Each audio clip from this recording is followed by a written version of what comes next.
Hello, everyone. Welcome to IS 300. Today, we're talking about enterprise analytics and search capabilities. In Chapter 16, we will cover enterprise knowledge, goals and approaches, business intelligence, text and data mining, and text and database searches. Information captured by an enterprise is used to drive the functions of an organization.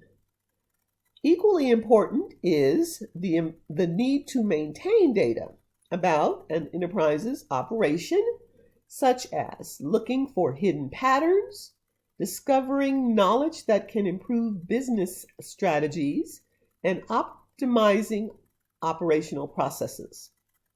This knowledge discovery task is the basis for analytics, supported by analytical applications.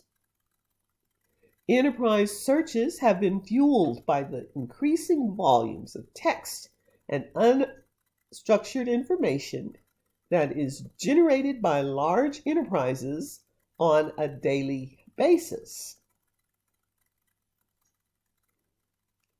In addition to searching, there are other important knowledge discovery tasks that can be categorized as listed here.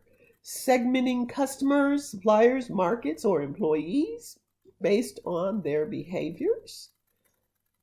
Targeted advertising and marketing campaigns by identifying the patterns of buyers.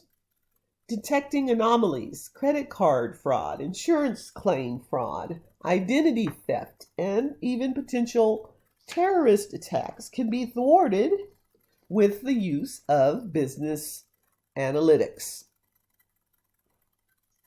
Assessing situations, looking at patterns, and predicting trends by looking at evidence from multiple sources can provide a high level of certainty that certain predictions are highly probable. Business intelligence, which is what we're talking about here, aggregates or combines, and slices and dices the data using something called online analytical processing.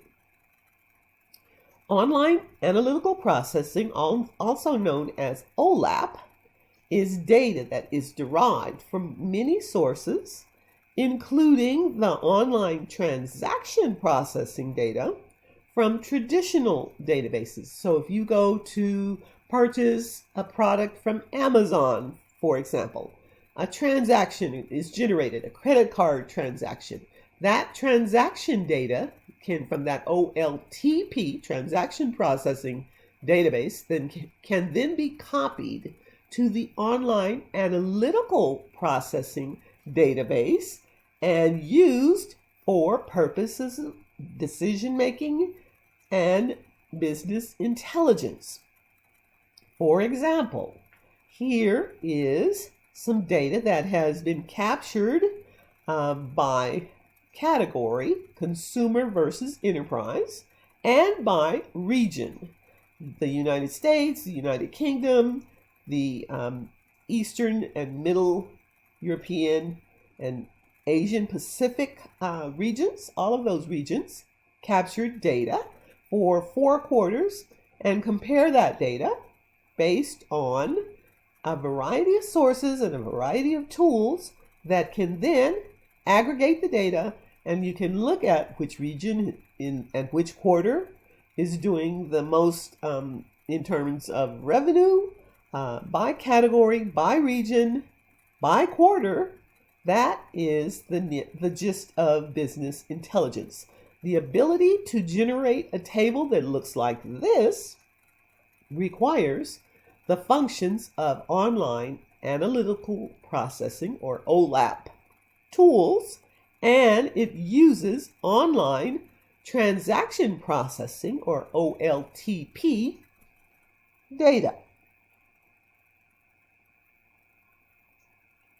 What we're talking about is a data warehouse. So the data that's captured from an online analytical processing system is then put into a data warehouse. The data warehouse will probably remove all of the operational data. It might put some time stamp on the data so that it has historical value. It might calculate or derive some data, such as the total for the location of a certain store of a certain region, like we looked at before, or the total number of products sold to a certain demographic. All that information becomes possible because now we have extracted and transformed that data, operational data, into reporting data that can then be aggregated by the lowest expected granularity or the lowest expected level of detail. Granularity simply the level of detail required for reporting weekly sales figures, for example, rather than daily sales figures and things like that. Computing any aggregates is based on the semantics that's used by that particular data warehouse. Keeping in mind that what one product in one database, in one OLTP database, may be referred to by a different name in a different database. Purpose-specific data is extracted into a data warehouse and from a data warehouse to a data mart. From a data warehouse to a data mart. Online analytical processing will usually rely upon something called a star schema. We know that a schema is simply a blueprint for how the data in the table is going to look and feel.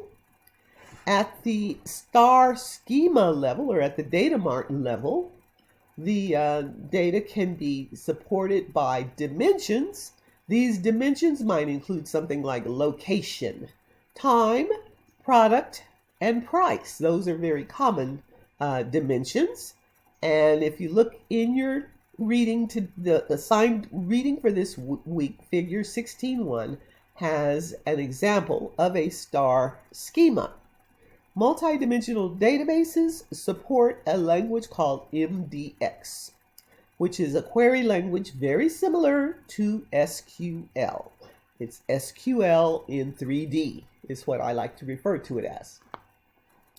OLAP also relies upon MapReduce. We heard about MapReduce in previous chapters. MapReduce simply proceeds in two phases: a distributed map operation, which gives you the location and things of that nature, followed by a distributed reduce operation, reduce by combining multiple operations into a single operation. So a distributed map that reduces functions into a single function using parallel computing to calculate tens of thousands of pieces of data using multiple processors simultaneously. And again, MapReduce proceeds in two phases: a distributed map operation followed by a distributed reduce operation. Reduce just taking it and combining it into multiple operations into a single operation. Rather than relying on human analysis alone, which is labor-intensive, time-consuming, and prone to be inaccurate, you can mine the data. It's like gold. It can be mined by categorizing data, by giving it a label so that new data that comes in or new data that's created has a label assigned to it. So then you can cluster certain labels, certain categories, if you will, into groups that are similar to each other. And then you can look at things like buying patterns for certain demographics, certain customers, which groups like certain products more than other groups, and things of that nature. Having that information is very valuable from a producer's standpoint, and it relies on the patterns and behaviors of consumers. Looking at anomalies, fraud detection, crime investigations, terrorist threats, identity theft, all of those things can be used can be taken advantage of by using analytics, looking at patterns, subsets of data that have strong connections to each other, describing the behavior of customers that belong to a certain segment, and making predictions, tracking a moving target, which of course we know is not easy, but it becomes a lot easier when you're using data mining. The vast majority of information on the web is text-based and uniformly located, but with an enterprise, data is not necessarily textual. It can be from social media, it can be emails, it can be any types of data that are not necessarily well-formed and or stored in a database. Therefore, enterprise data must require additional tools, search-based technologies that can discover relationships by looking at the traditional common primary key, foreign key relationships. That's a simple approach, but it's not always that simple because some of this data, unstructured data, does not necessarily have primary key, foreign key relationships. But you might have hyperlinks, you might have the same information, same customer, but it's referred to by different terms, different names in other databases. So you have to be able to identify the data even if it is from from the same customer, different location by a different name. Things called polysemy, which is two terms. The book uses the example of code versus program.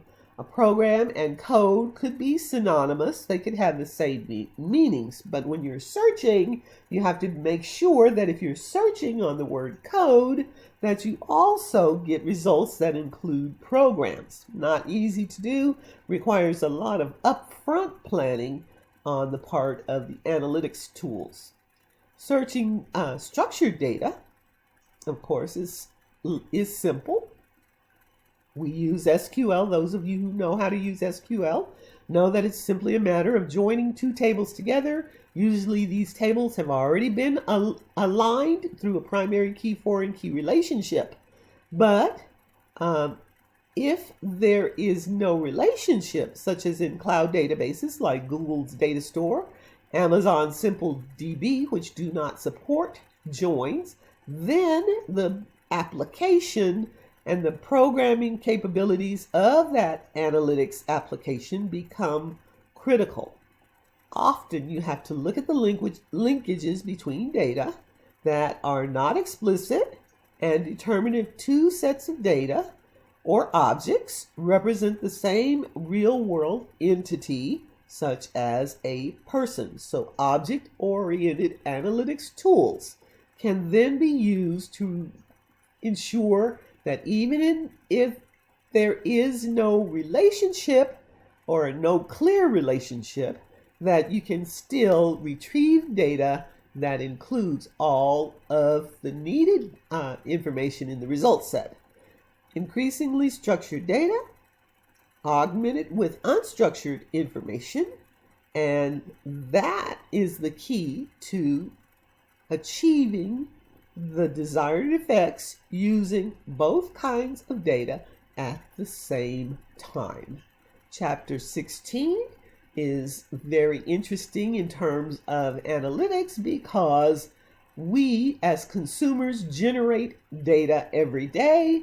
That data can then be used for purposes of determining who is doing what at any specific time. That is the discussion of Chapter 16. Let me know if you have any questions.